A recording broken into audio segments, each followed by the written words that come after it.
Om Swastiastu. Baik, di sini saya membahaskan materi faktor internal yang mempengaruhi perkembangan peserta didik. Nah, sebelum saya perkenalkan diri, nama saya Lukas Dewaru dengan NIM 202020203018. Pengertian perkembangan peserta didik. Nah, perkembangan peserta didik adalah proses berubah yang terjadi secara bertahap pada diri anak peserta didik, mencakup berubah fisik, mental, emosional, sosial, moral, dan spiritual menuju kedewasaan. Apa yang dimaksud dengan faktor internal peserta didik? Faktor internal peserta didik adalah segala sesuatu berasal dari dalam diri siswa yang mempengaruhi proses belajar dan perkembangan diri. Yang faktor ini meliputi kondisi fisik, mental, emosi, minat, motivasi, bakat, serta kepribadian siswa. Contoh faktor internal peserta didik. Yang pertama itu kesehatan. Siswa yang sehat bisa mengikuti pelajaran sangat baik karena tidak mudah lelah atau sakit. Yang kedua, kecerdasan. Siswa dengan kecerdasan tinggi lebih cepat memahami materi pelajaran. Yang ketiga, minat. Siswa yang tertarik pada mata pelajaran tertentu seperti IPA akan lebih aktif dalam belajar. Yang keempat, motivasi. Siswa yang ingin mendapatkan nilai bagus akan belajar lebih giat. Yang kelima, bakat. Siswa yang berbakat dalam seni mudah berkembang dalam menggambar atau musik. Yang keenam, kepribadian. Siswa yang percaya diri dan disiplin biasanya lebih aktif dan bertanggung jawab. Nah, berikut bagaimana faktor internal mempengaruhi perkembangan peserta didik. Yang pertama, faktor keturunan. Intrater pengaruh menentukan potensi dasar fisik, misalnya tinggi badan, kekuatan fisik dan mental, seperti bakat, tingkat kecerdasan. Contoh, anak yang cenderung memiliki tubuh yang kuat dan bakat olahraga. Yang kedua, kesehatan fisik. Pengaruh kesehatan mempengaruhi energi, konsentrasi, dan ketersetaan. Contoh, anak yang sehat aktif di kelas, mudah fokus, jarang aspek. Nah, yang ketiga, minat.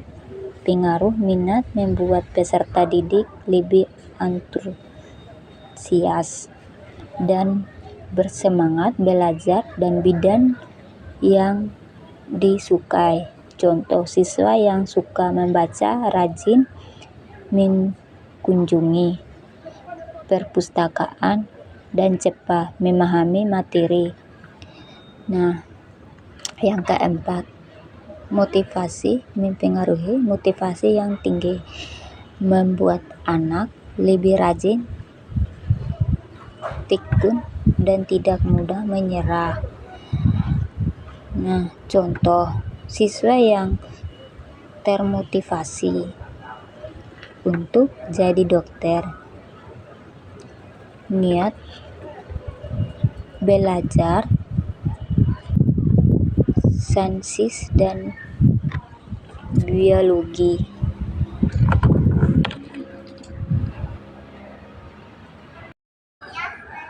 Nah, beberapa aliran yang berhubungan dengan faktor-faktor faktor yang mempengaruhi perkembangan siswa. Yang pertama itu aliran Gnostisme. Gnostisme adalah sebuah doktrin filosofis yang mempengaruhi besar terhadap aliran psikologis.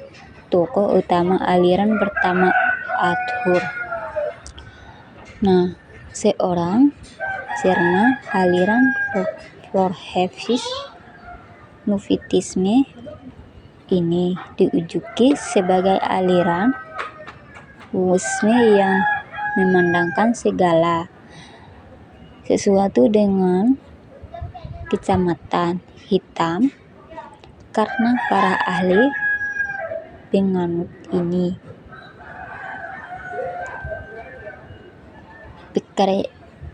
berkeyakinan bahwa perkembangan manusia ditentukan oleh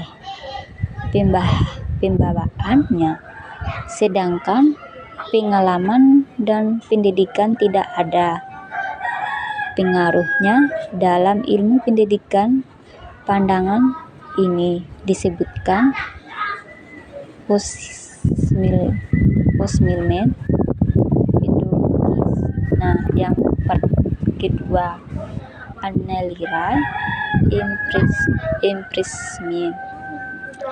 Nah, aliran impressionisme tokoh utamanya adalah George Seurat. 2016 32 sama dengan 1704. Nama aslinya aliran ini adalah The School of Faith Impressionisme. Aliran Impressionisme Inggris. Doktrin aliran impressionisme yang utama masyhur ialah tubulan rasanya yang berarti lembaran kosong. Dokter tabulan berikutnya aliran konferensi. Aliran konferensi merupakan gabungan antara aliran impressionisme dengan aliran motivisme. Aliran ini mengambangkan arti penting hereditas pembahas dengan lingkungan sebagai faktor-faktor yang berpengaruh dalam perkembangan manusia. Tokoh utama aliran ini bernama Louis William Stein. Nah, hubungan di antara belajar dan perkembangan peserta didik. Belajar sangat mempengaruhi terhadap perkembangan peserta didik, karena mulai proses belajar siswa tidak hanya memperoleh bertahan tetapi juga mengalami perkembangan dalam aspek sikap, keterampilan emosional, dan sosial. Nah, berikutnya hubungannya. Yang pertama itu pelayanan yang baik, meningkatkan kecerdasan, kemampuan berpikir, dan karakter positif siswa. Nah, yang kedua, metode pembelajaran aktif mendorong siswa menjadi lebih mandiri, kreatif, dan percaya diri. Nah, yang ketiga, lingkungan belajar yang mendukung mempercepat perkembangan emosi, sosial, dan moral peserta didik. Nah, contoh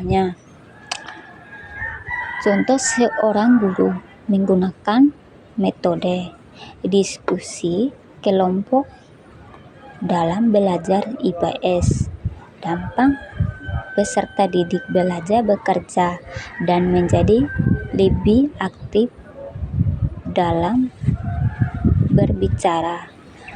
Hal ini membantu perkembangan kemampuan sosial dan percaya diri mereka.